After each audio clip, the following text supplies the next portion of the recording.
Welcome to Gold Derby. I'm senior editor Denton Davidson here with director Maite Alberdi, whose film The Eternal Memory is nominated for Best Documentary Feature at the 2024 Oscars. First of all, Maite, this is your second nomination. You were up for The Mole Agent just a couple years ago. So here you are again. Talk about nominations morning and the how did you hear the news and what was that feeling like to get that again? Yeah, it was very special and exceptional.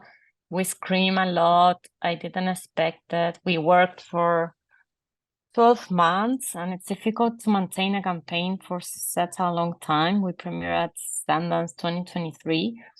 And it's very special because when you're a Latin American filmmaker, you never dream with an Oscar nomination. It's not in your possibilities, I think.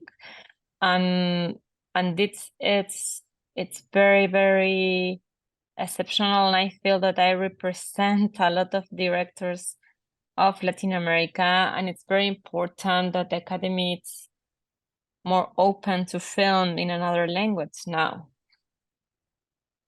And what was that first Oscars like for you for The Mole Agent? It was the COVID Oscars at Union Station. When you think back on that night, what's the memory that comes to you? Um, yeah, it was very different, and in a way, it was very. I feel like kind of nostalgic of that period too, because The Molitant was an independent film without budget for campaign, and we managed to get to the Oscars because it was more democratic in a way, because we didn't have to make events, we didn't have to travel, you didn't have to make cocktails. So everything was online. So the field was the same for all the films, the one that had big budgets and the one that didn't have budgets. So I feel that I was lucky to be there, because in another context that would be impossible.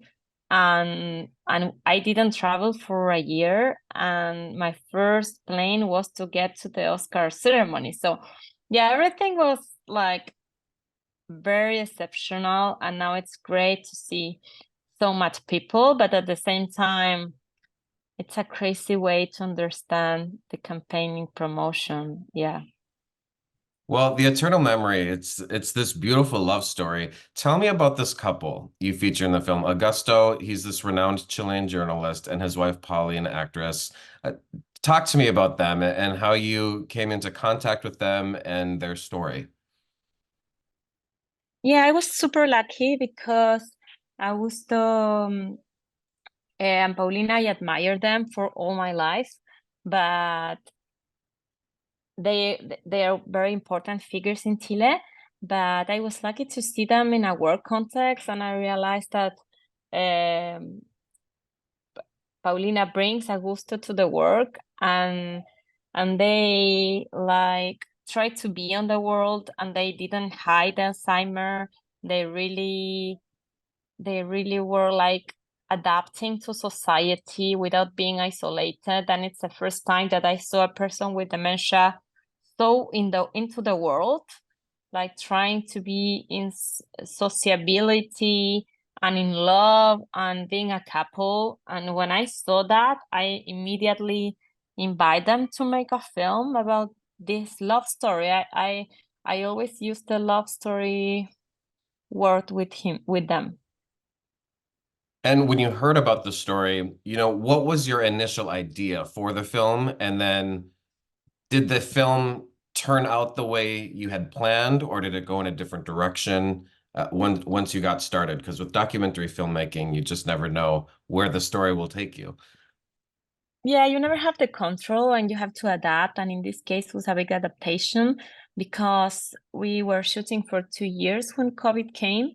Um, and we send a camera to the characters, so they have to shoot themselves. And that changed completely, I think, the mood of the film, because Paulina started to shoot the film for 1 year and a half. The COVID was very extreme in Chile.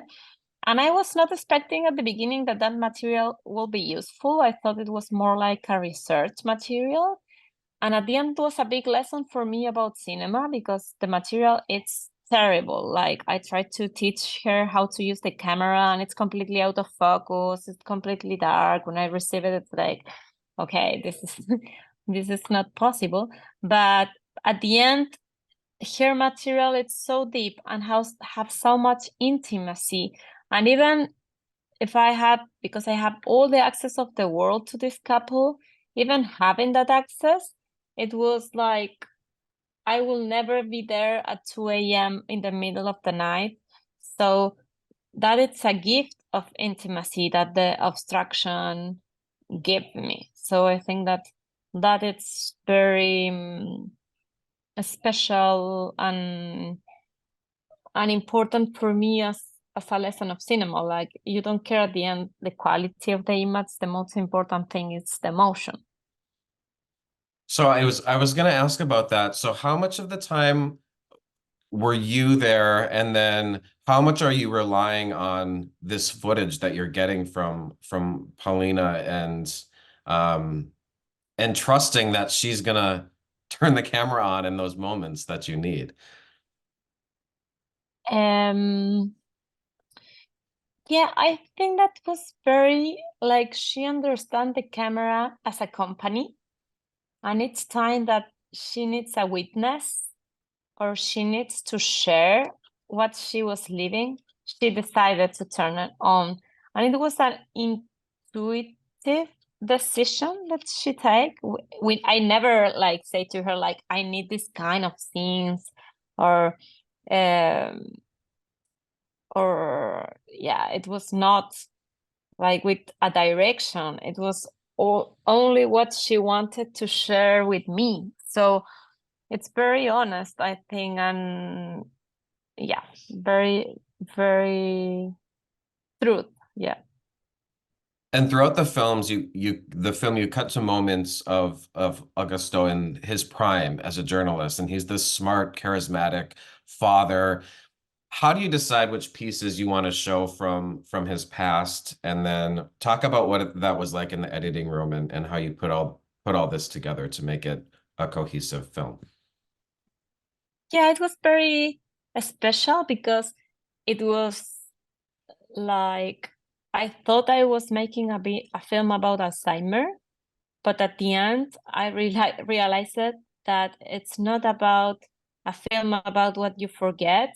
It was a film about what you always remember, because I thought he will forget everything, and I realized that even when he was losing the rational memory of the or the details, he always maintain his emotions, and he always remember his love, and he always remember his pain. So that was my I take that to build the structure of the film, and to understand that I had to go back to the past to understand what are the things that he's remembering. So, for example, he clearly said in a scene like, I remember during dictatorship how my best friend was killed in front of everybody and in front of kids, and they cut his head, and they didn't. Yeah, and even if he doesn't remember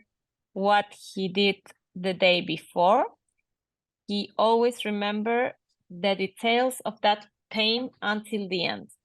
So that is the eternal memory for me. It's like what kind of things the emotions give you to always remember. And it's a metaphor for me about collective memory at the same time, because there is an archive of the film when he's saying in the opening of his book, The Forbidden Memory, he said, like the Chileans, we have been living so many painful years during dictatorship, but we don't have to think in information. We don't have to think in numbers. We have to build our mornings through the emotional memory. So what he's saying in these years, that this year was the coup anniversary in Chile, was the 50 years anniversary of the coup dictatorship.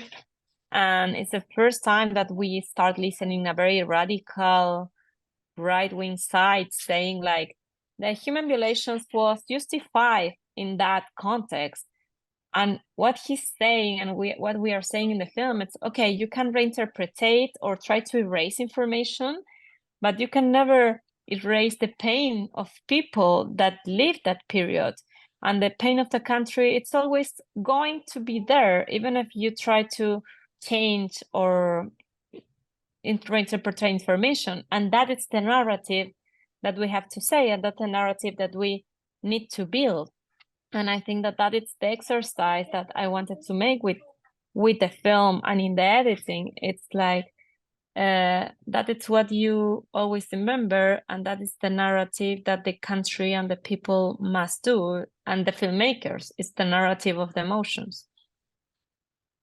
And even though there was these devastating and sad moments, he did manage at various points to have a sense of humor in a way about what he was going through, and he was able to laugh. And they had these conversations where Paulina was just sort of, it was like she was teaching him a lesson about his life, and he was like, "Oh yeah, really, really." Um, I found it like surprising. I guess what did you learn about Alzheimer's through this, and what surprised you about these two the most? Yeah, what surprised me, it's like exactly that from the beginning. I always feel good being with them, and I never had a painful day in the shootings. When you are shooting documentaries, it's always super dark. And in my previous film, I always cry a lot during the shooting. And in this case, like if you read it, it's like, okay, this is a tragedy and it's a drama. But when you are with them, you only want to continue being with them because they really um, embrace the situation and trying to live it in a very nice mood and in a good mood and as a talent and as a context, but really not as a drama.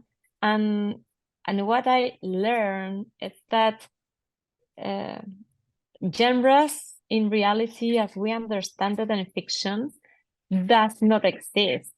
Like we are so used that when you're writing fiction, people tell you, okay, yeah, but it's a drama, it's a comedy, it's a thriller, and you have to put it into categories. But in life, of course, that if you read the synopsis, it's like, okay, it's a drama. But it's not, because emotions coexist in reality, and they have a very nice days, and they have a sad day, and but they have 3 good days, but they enjoy. And I really learn like everything. It's depend of how you deal with that. And for me, it was a big lesson of love. And I get emotion with the film, not because of the Alzheimer. I get emotion with the film because I'm envy of that good love. And for me, it's a celebration of the good life and the good love, because everybody's going to deal with illness and with dementia. So at the end, it's about how do you deal with that. You cannot, uh, you have to assume that it's going to be part of the life of everybody. Another thing that struck me about your filmmaking process is that this is a completely observational film. You don't interview anyone. And a lot of times in documentaries we do see that. What was your choice behind that? And why did you want to take that direction? Yeah, I usually make observational documentaries because, yeah, I want to share life experience with the audience that I have. Like I am there as a witness, and I accompany people during many years of their life, and that is important of this film that we shoot it. I almost shoot always like 4 years, 5 years, like something like that, because you need reality to develop. Like we see films to see transformations, and then in life, the transformations of the present do not happen in one day or in 1 month. Like you need time to see that changes. And I want to see changes and transformations in front of the camera, because that is what is cinema about. It's about how life evolves. And for that, do you need the observation? You don't need someone telling how life evolves. So you really share the experience with the characters. And this is a very special experience for me that for me was a gift that I really wanted to share. Well, Maite, congratulations on the Eternal Memory. Thank you very much. And for anyone watching who hasn't seen the documentary yet, go check it out. It's streaming now on Paramount Plus. It's a beautiful film, and good luck at the Oscars on March 10th. And Maite, thanks for discussing your documentary with Thank you very much. All right. Thank you.